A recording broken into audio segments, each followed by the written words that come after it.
하시고 저를 따라 하겠습니다. 하나님 마음에 평강을 주세요. 마음에 평강을 주세요.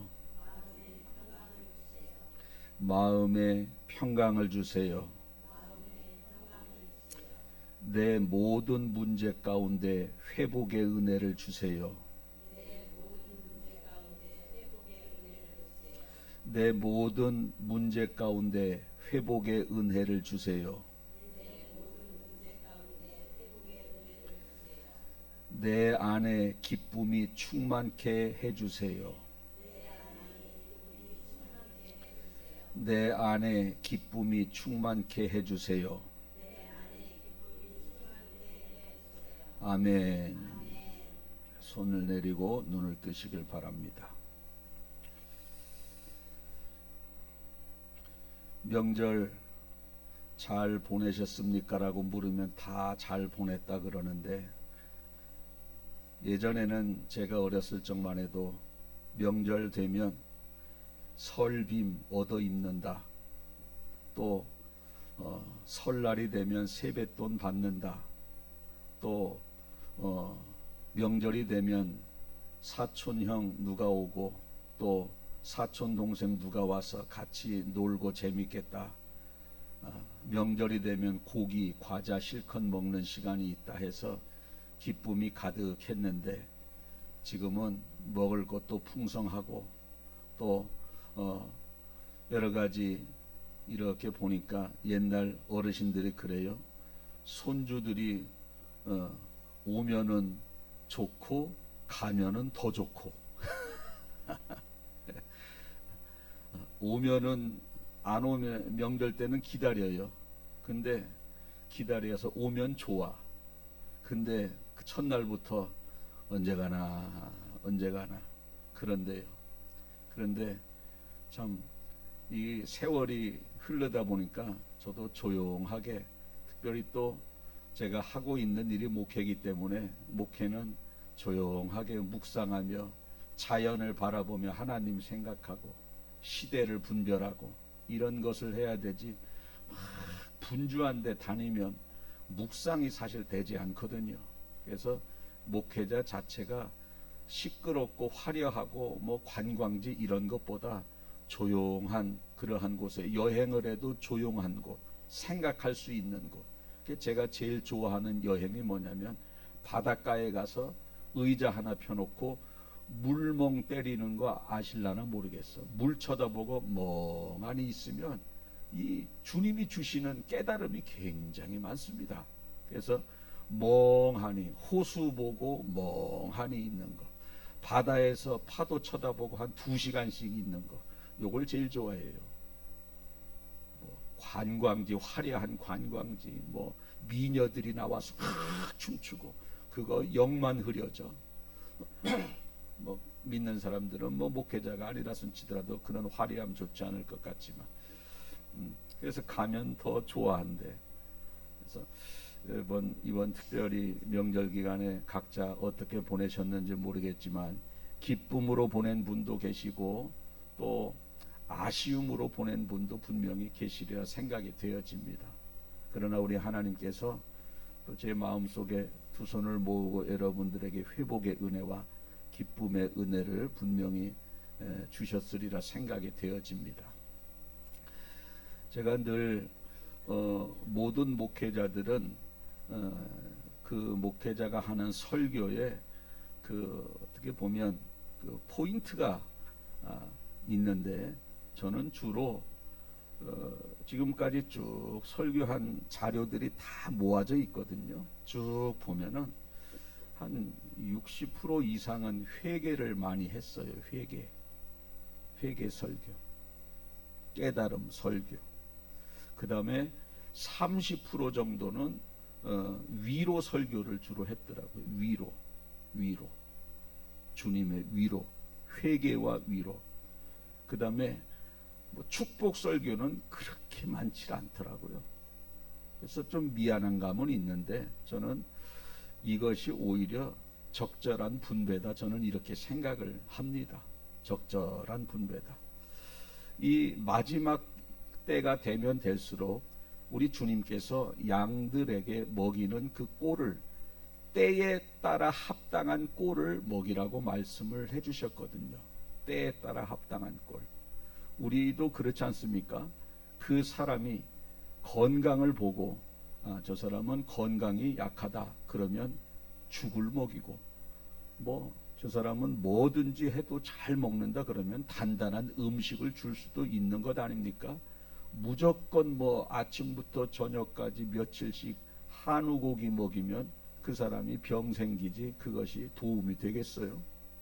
죽을 먹일 때 죽, 저 사람은 야채가 필요하다 그러면 야채, 다 이렇게 사람마다 그 사람의 건강 상태, 또 아침 일찍 일어나서 누가 고기 구워 먹는 사람 누가 있어요? 때에 맞는 음식이 있고 사람에 맞는 그러한 음식이 있는 것처럼 우리 성도님들도 그 사람의 신앙의 연약함, 또 시대에 맞는 그러한 말씀, 이러한 말씀이 무엇인 줄 잘 분별해서 시대에 맞는 말씀을 여러분들에게 전하는 것이 목회자의 사명이고, 또 이 시대가 지금 우리가 알다시피 얼마나 흉흉한 시대로 지금 도래하고 있습니까? 아주 시대가 점점 악해져서 주님이 오실 때가 정말 다 됐구나 이렇게 할 정도로 지금 시대가 그래요. 시대가, 제가 주권자라고 한다면 당장 오고 싶을 정도로 시대가 너무 악해 있어요. 우리 교회만 있다 보니까 잘 몰라. 우리 옛날에는 시신도 이렇게 장기도 기증하지 않습니까? 우리 장기 기증하신 분들도 나 죽으면 이 장기 쓸만하면 기증하기를 원합니다. 서약 쓰신 분들도 꽤 있으실 거예요. 그럼 죽으면 그 장기를 갖다가 필요한 사람에게 그 이식을 하면 그 사람이 다시 건강한 몸으로 다시 살 수 있지 않습니까? 아주 장기 기증은 저는 긍정적으로 생각을 합니다만은, 여기에 이제 돈이 들어가면 이게 죄가 되는 거거든. 돈이 들어가면 돈이 들어가면 그때부터는 범죄가 되는 겁니다. 범죄. 죽은 사람의 장기를 이렇게 척출해서 산 사람에게 이식하는 거는 저는 괜찮다고 생각을 하는데, 우리 옛날에 화장실에 들어가면, 지금은 그런 게 없습니다만은 조만한 스티커 보셨죠? 일수 해가지고 이자 몇 프로 일수. 또 한 가지 스티커가 뭐냐면 장기 삽니다. 콩팥 얼마 이거 써 있는 거 역에 가면은 대합실 화장실에서 그런 거 한두 번씩은 다 보셨을 거예요.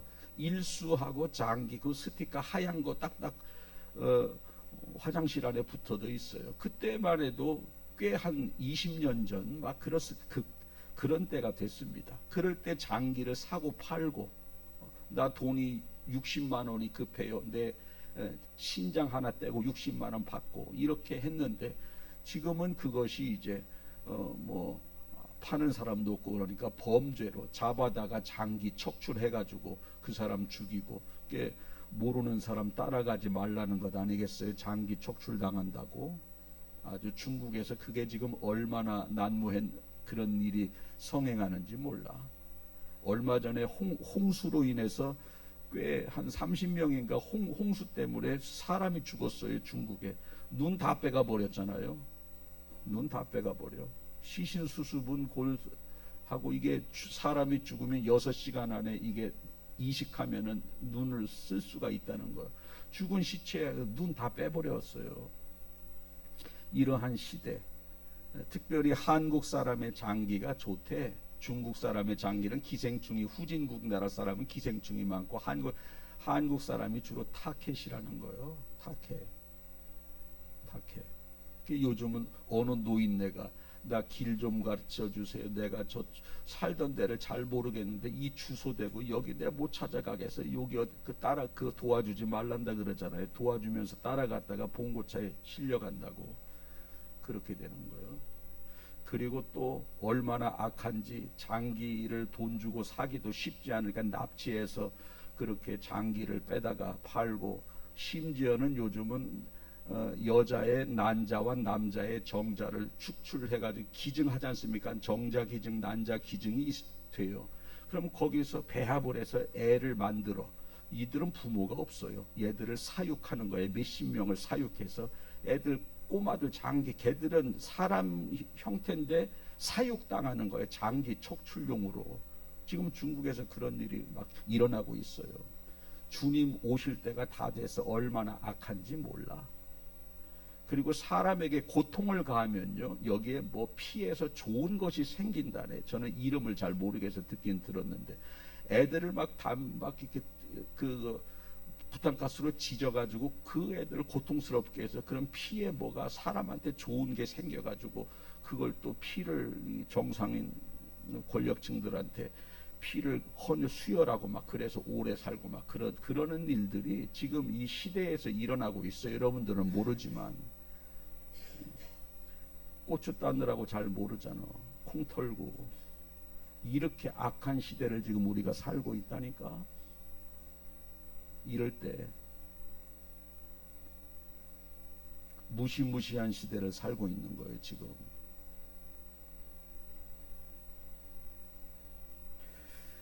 저는 이런 시대를 바라보면서 참 주님이 곧 오시겠다.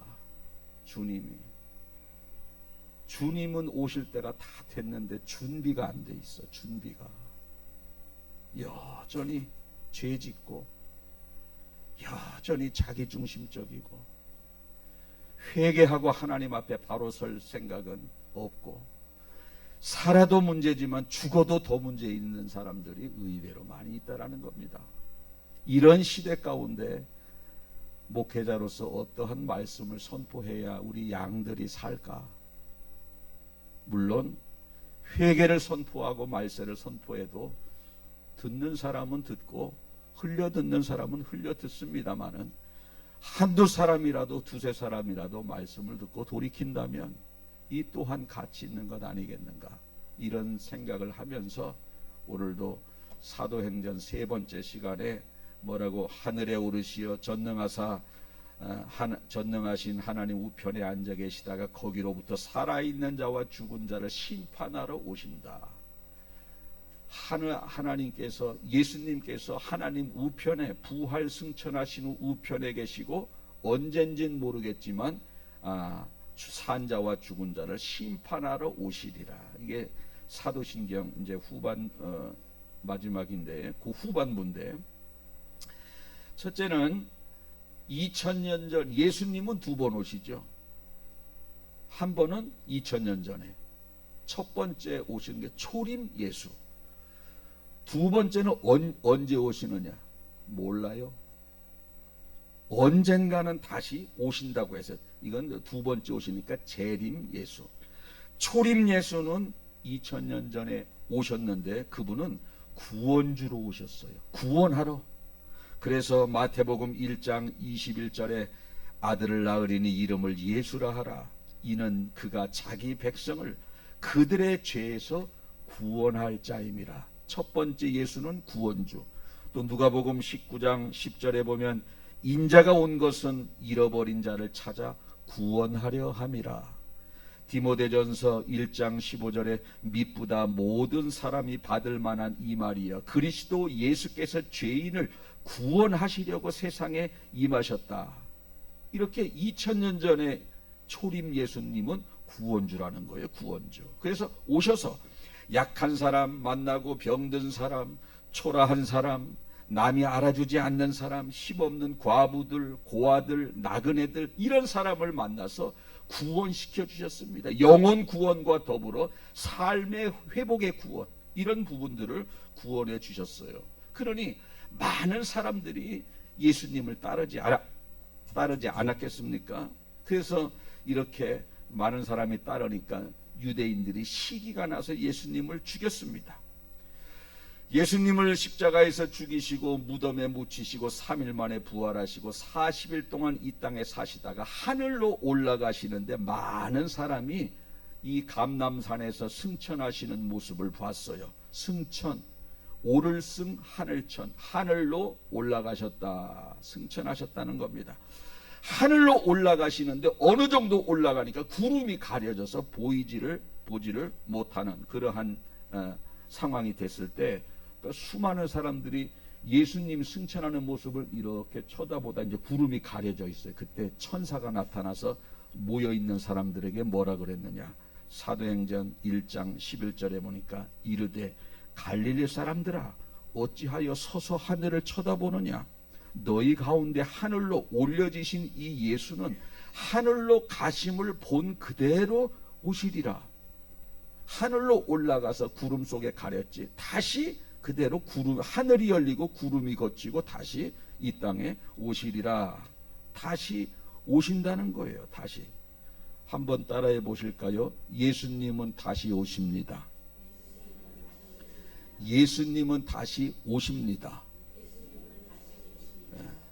처음 예수님은 초림 예수, 두 번째 오실 예수님은 재림 예수인데 처음 오실 예수님은 구원해 주시러, 재림 예수님, 두 번째 오시는 예수님은 심판주로 오신다는 거예요. 그래서 요한계시록 22장 12절에 보니까 보라 내가 속히 오리니 내가 줄 상이 있어 각 사람에게 그 행한 대로 갚아주리라. 요한복음 5장 22절에 아버지께서 아무도 심판하지 아니하시고 심판을 다 아들에게 맡기셨다. 예수님께. 데살로니가 후서 1장 7절에서 8절 보면 환난 받는 너희에게는 우리와 함께 안식으로 갚으시는 것이 하나님의 공의시니 주 예수께서 자기 능력의 천사들과 함께 하늘로부터 불꽃 가운데 나타나실 때에 하나님을 모르는 자들과 우리 주 예수 그리스도 복음에 복종하지 않는 자들에게 형벌을 내리시리니. 초림 예수는 구원주, 재림 예수는 심판주. 자, 그러면 예수님이 다시 오시기 전까지는 우리가 구원받을 수 있어요. 오시기 전까지. 근데 오시면 그때는 구원도 없고 은혜도 없고 심판만 있어요. 자, 예수님이 이제 재림하시면 회개할 필요도 없어. 예배드릴 필요도 없고 헌신할 필요도 없고 헌금할 필요, 기도할 필요, 열심히 신앙생활할 필요가 없어요. 오시면 그때는 심판만 받는 거예요. 오시기 전까지는 예배생활, 헌신생활, 기도생활, 회개 열심히 해야죠. 오신 순간은 그런 게 다 필요 없다라는 거예요. 왜? 그때는 이제 심판만 남은 겁니다. 오시기 전까지 행한 것에 대한 심판. 어떻게 심판을 하시느냐? 오늘 본문 뒤에 거 본문에 마태복음 25장 32에서 34절 모든 민족을 그 앞에 모으고 각각 구분하기를 목자가 양과 염소를 구분하는 것 같이 하여 양은 그 오른편에 염소는 왼편에 두리라. 그때의 임금이 그 오른편에 있는 자들에게 이르되 내 아버지께 복받을 자들이여 나와 창세로부터 너희를 위하여 예비된 나라를 상속받으라. 천국을 상속받으래요. 오른편에 양을 모아놓고. 자, 양과 염소를 구분한다 그랬어요. 이게 무슨 말이냐면 이스라엘 지역, 팔레스타인 지역이라 그럽니다. 여기는 주로 목축업이에요. 우리나라는 옛날에 농경사회, 벼농사, 밭농사, 지금이야 뭐 IT 뭐 여러 가지 산업 문명이 개발돼서 우리 한국의 주 산업이 뭐 자동차, IT 그렇지만 옛날에는 다 쌀농사, 농사, 목축업. 이스라엘 지역은 그 양 기르고 염소 기르는 거 목축업인데 이 목자가 양도 있고 염소도 있으면 같이 데리고 나가는 거예요. 같이 데리고 나가서 같이 풀 뜯어 먹이고 물 먹이고 쉬게 하고. 왜? 얘들은 다 풀 먹는 애들이잖아. 양이나 염소나. 양 풀도 먹이고 물도 먹이고 쉬기도 하고 쭉 해서 먹이를 먹이고 이제 딱 집에 돌아오면은요 구분을 해. 양과 염소를 나누어. 왜? 양은 털이 많아서 시원한 데서 자야 되고 염소는 털이 없어서 따뜻한 데서 자야 돼요. 먹고 쉬고 마시는 건 똑같은데 집에만 들어오면 분류를 해서 재워야 돼. 그래서 양은 오른편에 염소는 왼편에서 양은 시원한 곳에 재우고 염소는 털이 없어서 모닥불 근처에서 재웠다라는 거예요. 그렇게 저녁에 낮에는 이렇게 같이 풀 뜯어 먹고 물 마시고 쉬는 곳에 같이 있다가 저녁이 되면은 다 양과 염소를 나누어서 양은 시원하고 염소는 따뜻하다. 이것처럼 예수님께서 이 땅에 딱 내려오시면은 평소에는 양 염소가 같이 풀 뜯어 먹듯이 믿는 사람이나 믿지 않는 사람이나 구원받지 못한 사람, 열심히 하는 사람이나 현찮게 하는 사람이나 다 지금 이렇게 생활을 해요. 한 교회에서 여기도요, 구원받은 사람 있고 못 받은 사람 있고 열심히 있는 사람 있고 현찬 사람 있어요. 여기도 같이 하는 거예요. 신앙생활 같이 하다가 예수님이 재림하시는 순간 나누는 거예요. 이제 나누는 거예요. 양과 염소를 나누어서 양을, 오른편에 있는 양들을 예비된 나라의 천국으로 인도해 주신다는 거예요. 지금은 같이 하는 겁니다. 양과 염소가 같이 풀 뜯어 먹듯이 같이 지금 지내는 겁니다. 어떤 기준으로 가르는지 오늘 본문 뒤편에 예를 들어 놓았잖아요. 마태복음 25장 35에서 36절. 그 양과 염소를 가르는 기준이 이거예요. 내가 줄일 때 너희가 먹을 것을 주었고, 목마를 때 마시게 하였고, 나그네 되었을 때 영접하였고, 헐벗었을 때 옷을 입혀, 병들었을 때 돌아보았고, 옥에 갇혔을 때 와서 보았. 우리가 언제 예수님한테 그렇게 해드렸나요? 지극히 작은 자에게 한 것이 나에게 한 것이다. 여러분, 양과 예수님이 재림하시고 양과 염소를 구분할 때의 기준이 뭐냐면 배고픈 사람에게 양식 주고 목마른 자에게 물 준 거라는 거예요. 여기 나오잖아요. 그게 예수님한테 한 거라는 거예요. 여러분이 예수님이 목말라 할 때 물 좀 드리세요. 예수님이 배고프실 때 밥 좀 드리세요. 근데 예수님은 없어. 약한 자에게 한 것이 곧 나에게 한 것이래. 약한 자에게. 예수님이 잠잘 곳이 없을 때 잠자리를 제공해 주라는 거예요. 예수님이 오셔야지요. 아니야. 너 교회 구역에 누구 있잖아. 너네 교회. 그 사람한테 한 게 나에게 한 것이라는 거예요. 주변에 도움이 필요한 사람에게 한 것이 예수님한테 한 거, 그것이 양과 염소를 가르는 기준이라는 거예요. 여러분들이 약한 자에게 뭔가를 해주고 그를 사랑으로 돌보아줬어. 그러면 오른편이라는 거예요. 양이라는 거예요. 양. 오늘 이 본문이 양과 염소를 나누는데 그 나누는 기준이 뭐냐면 작은 자에게 한 것이 기준이라 그러지 않습니까? 여러분들이 나 먹고 살고 바쁜데 신경 쓰지 말고 주변을 돌아보는 거예요. 주변을 돌아보는. 굶고 있으면 먹을 것을 주고 목마른 사람에게 물을 주고 잠잘 것 없는 사람에게 주라는 거예요. 나 모아서 집 사고 사업 번창하 그러지 말고 집 10년 만에 살 걸 11년 만에 사세요. 1년치 가지고 돌아보는 거예요. 1년치 가지고. 집 11년 만에 사면 문제가 됩니까? 열심히 모아서 집 사야지. 그래, 10년 동안 모아서 집 사지 말고 11년 동안에 집을 사면 되지. 1년치는 구제하고. 얼마나 쉽습니까? 그러면 양의 대열에 끼기도 하고 이 땅에서도 1년 조금 내 집 늦게 들어가는 그런 희생은 있지만 내가 바빠서 돌아보지 못하고 구제하지 못하고 쉴 것을 제공하지 못하면 교회에 구제비로 내세요. 교회에서 다 알아서 하게. 그럴 수 있잖아요. 내가 못한다 그러면 교회에서 할 수 있도록 하게 되는 거예요. 우리 교회에 구제비 내는 사람 한 10명 정도 돼. 나머지 90명은 구제비 안 내요. 그럼 개인적으로라도 돌아보면 상관없어. 개인적으로라도. 이게 양과 염소가 가르는 기준이라는 거예요. 또 심판하실 때 알곡과 가라지를 비유를 들었어요. 마태복음 13장 30절에 보니까 둘 다 추수 때까지 함께 자라게 두라.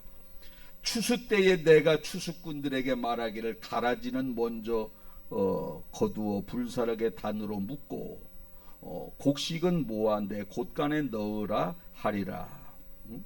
이렇게 말씀하고 있어요. 밭에서 자랄 때는 알곡인지 쭉정인지 잘 몰라요. 알곡과 쭉정이가 뭐예요? 콩껍질 속에 콩이 들어있으면 알곡이고 콩껍질 속에 콩이 없으면 쭉정이에요. 신앙생활하는데 신앙생활의 열매가 나타나지 않으면 쭉정이고, 신앙생활을 하면 할수록 신앙의 열매가, 좋은 열매가 나타나면 알곡이라는 거예요. 알곡이라는 거예요. 그 둘을 그냥 두라는 겁니다. 우리 콩농사 지을 때 아이고 저거는 쭉정이네, 그래서 그걸 막 따내고 그럽니까? 아니에요. 보면은 조금 날씬한 거는 쭉정이 같아, 조금 통통한 거는 알곡 같아. 그래도 쭉정이 따내요. 추수 때까지 그냥 다 두어요. 추수 때까지 두는 거요.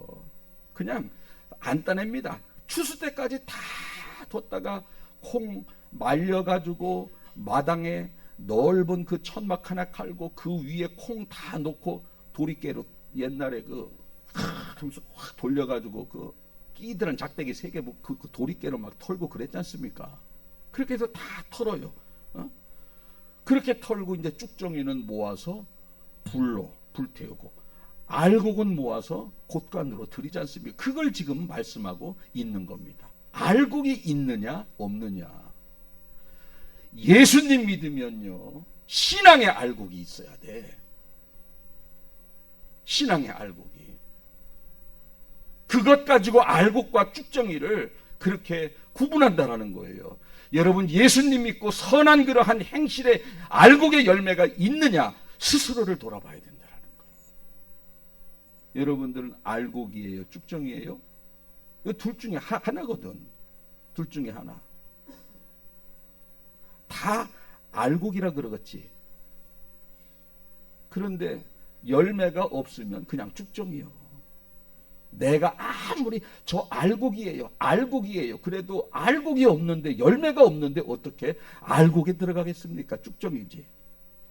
그래서 우리는 신앙생활하면서 사랑의 열매가 있어야 돼. 성령의 9가지 열매가 기준입니다. 내가 신앙생활을 하면서 기쁨의 열매가 있어야 돼.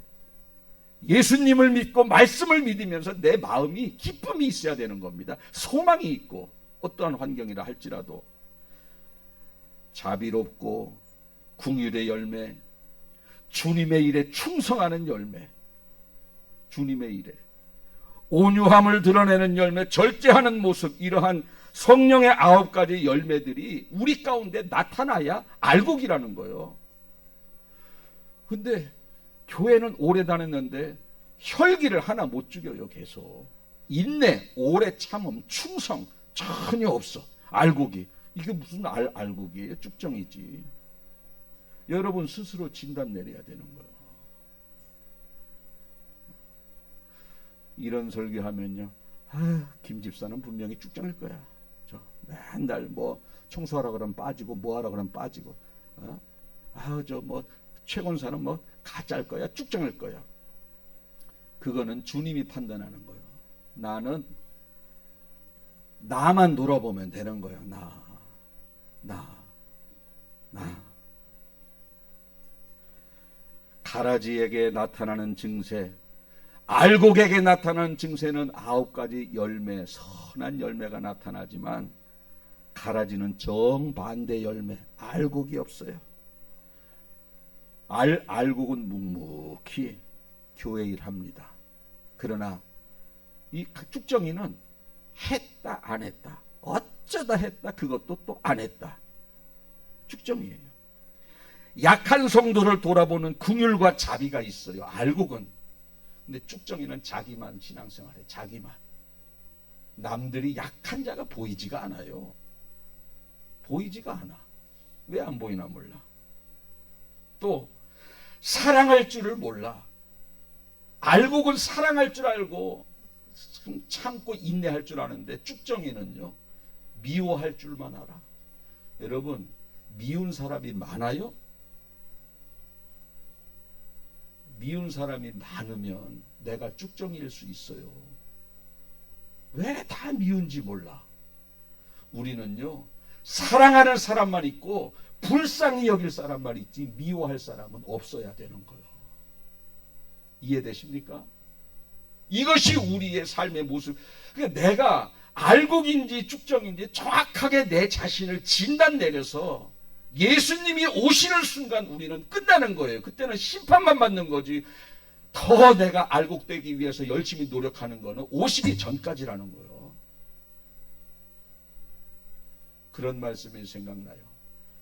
보라, 지금은 은혜 받을 만한 때요, 구원의 날이로다. 지금은 그런 때라는 거예요. 지금은 이르시되 내가 은혜 베풀 때 너에게 듣고 구원의 날에 너를 도왔다 하였으니 보라, 지금은 은혜 받을 만한 때요, 보라, 지금은 구원의 날이로다. 오시기 전까지만 빨리 알곡되라는 거예요. 빨리 알곡되라는 거예요.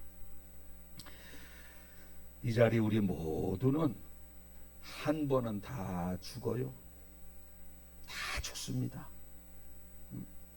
죽은 이후에 우리는 심판이 있다 그랬어요. 히브리서 9장 27절에 한 번 죽는 것은 사람에게 정해진 것이요 후에는 심판이 있다 그랬습니다. 죽으면 뭐가 있다고요? 좀 크게 좀 대답 좀 해주세요. 죽으면 뭐가 있다고요? 심판이 있대요. 그런데 많은 사람들이 앞에 것만 믿어. 앞에 것만. 뒤에 건 잘 안 믿어요. 어떻게 하느냐? 사는 것 보면 알아. 심판이 없는 것처럼 살아갑니다. 죽는다는 건 알아. 심판이 있다는 것은 써 있는데 안 믿어요. 이게 한 문장이거든. 왜 반만 믿나 몰라. 뒤에까지 믿어야지. 뒤에까지 믿으실 분 아멘. 뒤에까지 믿어야 되는 거예요. 한 번 죽는 것은 정한 것이요 그 후에는 심판이 있다라는 거예요. 심판이 있으면은요, 심판 받을 사람처럼 살아야 된다라는 겁니다. 수많은 사람들이 심판이 없는 것처럼 감정대로 살고 욕심대로 살고 말씀대로 살지 않고 하루하루 살아가는 것 보면요, 심판이 없는 사람처럼 살아요. 심판이 없는 그런 사람은 죽은 이후에 심판대 앞에 서서 어떻게 감당하려고 그러지?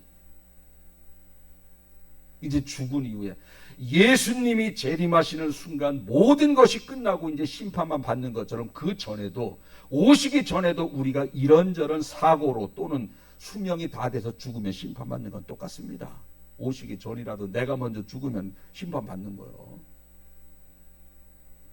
여러분 준비되셨어요? 주님 앞에 설 준비? 잘 생각해 보세요. 지금 서도 자신 있습니까? 자신이 없다면 지금부터라도 열매를 맺으세요. 열매를 맺으세요. 아멘. 열매를 맺어야 된다는 거예요.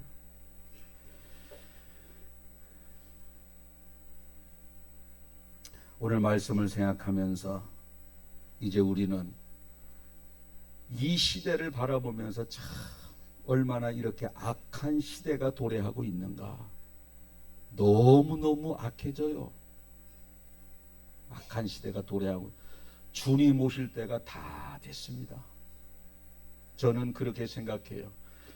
우리 대한민국에서 이 언제까지 자유스럽게 예배를 드릴 수 있을까? 만약에 예배를 드리지 못하게 하면 성도들을 영적으로 어떻게 관리해야 되나? 카톡으로 예배를 드려야 되나? 거기에다가 뭐 설교문을 올리고 회개문을 올려야 되나? 저도 신앙이 떠나지 말아야 되는데 이런 생각 저는 많이 합니다. 요즘 그런 생각밖에 나지 않아요. 여러분 오늘 말씀을 이렇게 들으면서 세상이 점점 악해지는 것은요, 하나님의 뜻입니다. 성경이 그걸 말하고 있습니다. 믿는 사람이 점점 떠나는 것은 성경의 예언입니다. 이런 시대를 바라보면서 우리는 마지막 때가 다 됐구나. 하나님의 심판 때가 다 됐구나. 처음 오신 예수님은 구원주로 이 땅에 내렸지만 다시 오실 예수님은 심판주로 내려오시기 때문에 오시는 순간은 우리가 은혜와 열심, 헌신은 다 필요 없고 지금까지 했던 것에 대한 심판만 받는데 내가 알곡인가 가라지인가? 양과 염소를 나누고 알곡과 가라지를 나누듯이 하나님은 다 나눈다고 마태복음 13장 25장에 다 기록하고 있는데 나는 그럼 알곡대열에 서고 싶은데 과연 내가 알곡이 있는가? 성령의 9가지 열매가 여전히 나에게 나타나고 있는가? 지극히 작은 자에게 한 것이 그것이 양과 염소의 가르는 기준이라고 했는데 내가 약한 자를 돌아봤는가? 먹고 사는 데만 힘썼는가? 내가 돌아보는 시간이 없어서 구제비라도 하나님 앞에 드렸는가? 그런 것이 없다면 지금 은혜 받을 때고 지금 구원 받을 수 있어요. 지금은 돌이킬 수 있을 때라는 거예요.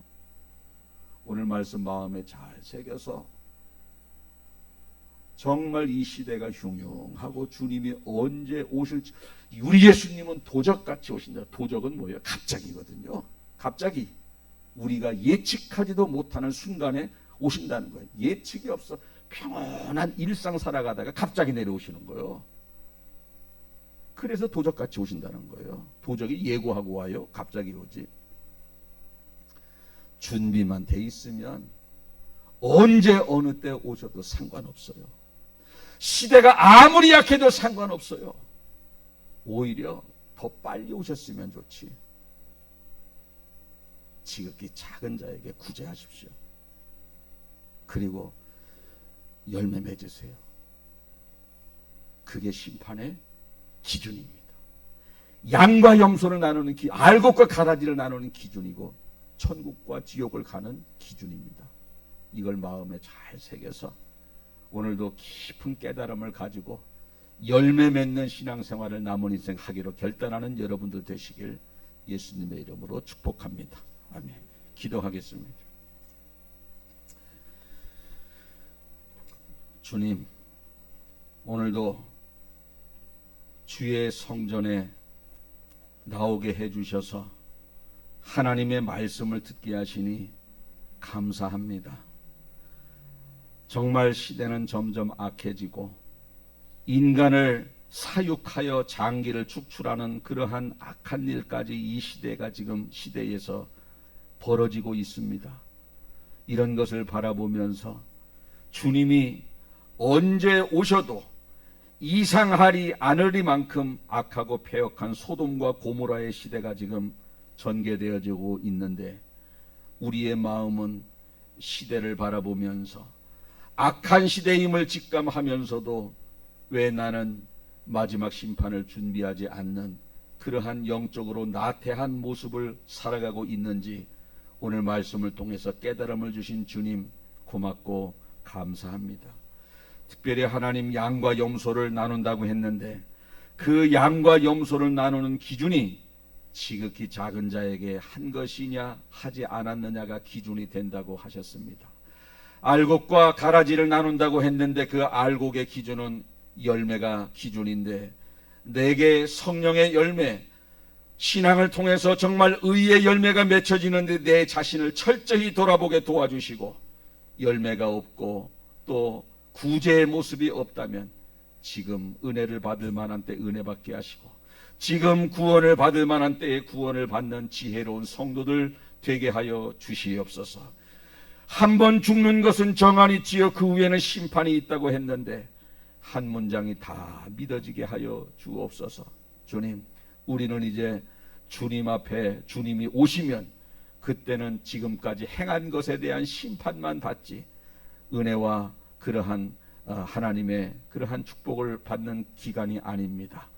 행한 대로 그대로 보응받는 그러한 일들이 우리 가운데 펼쳐질 걸 생각하면서 더 말씀대로 살게 하시고 더 나의 부귀영화를 위해서 초점을 맞추는 것이 아니라 연약한 자를 돌아보는 믿음의 종들 되게 하여 주시옵소서. 한 자리에 모여 양과 염소가 낮에는 한 자리에 모이듯이 알곡과 쭉정이가 추수전까지는 한 곳에 모여 있듯이 이 성전에도 구원받은 사람, 구원받지 못한 사람, 열심히 있는 사람, 열심히 약한 사람들이 한 자리에 모여 신앙생활을 하지만 주님이 오시면 그때는 다 나누어집니다. 우리 백곡교회 모든 성도들 알곡이 되어서 천국 창고에 들어가는 복된 인생, 복된 영혼의 모습이 되게 하여 주시옵소서. 오늘 이 말씀이 찔림 있게 도와주시고 새롭게 결단하는 신앙의 결단을 갖는 이 시간이 되게 하여 주시옵소서. 나라를 위해서 기도합니다. 이 나라 불쌍히 여겨주시기를 원합니다. 하나님이 하셔야 모든 일을 하게 되는 줄로 믿사오니 긍휼과 자비를 베풀어 주옵소서. 이 나라가 주님 앞에 서는 그날까지 우리는 끊임없이 기도하게 하시고, 설령 어떠한 결과가 일어난다 할지라도 하나님의 섭리 가운데 이루어지는 줄로 믿고, 우리는 내 영혼을 잘 준비하는 일에 최선을 다하는 저희들이 되게 하여 주시옵소서. 나라의 잘못만 지적하고 분노하고 자신은 회개하지 아니하고 말세를 준비하지 않는 어리석은 자 되지 않게 하시고, 나라는 정치 지도자들을 불쌍히 여기고, 나라는 어떻게 되든지 선하게 되기를 위해서 갈망하지만 결과는 주님 앞에 맡기고, 우리는 의의 세마포를 준비하는 지혜로운 성도들 되게 하여 주시옵소서. 감사드리며 예수님 거룩하신 이름으로 기도하옵나이다. 아멘. 330장 부르며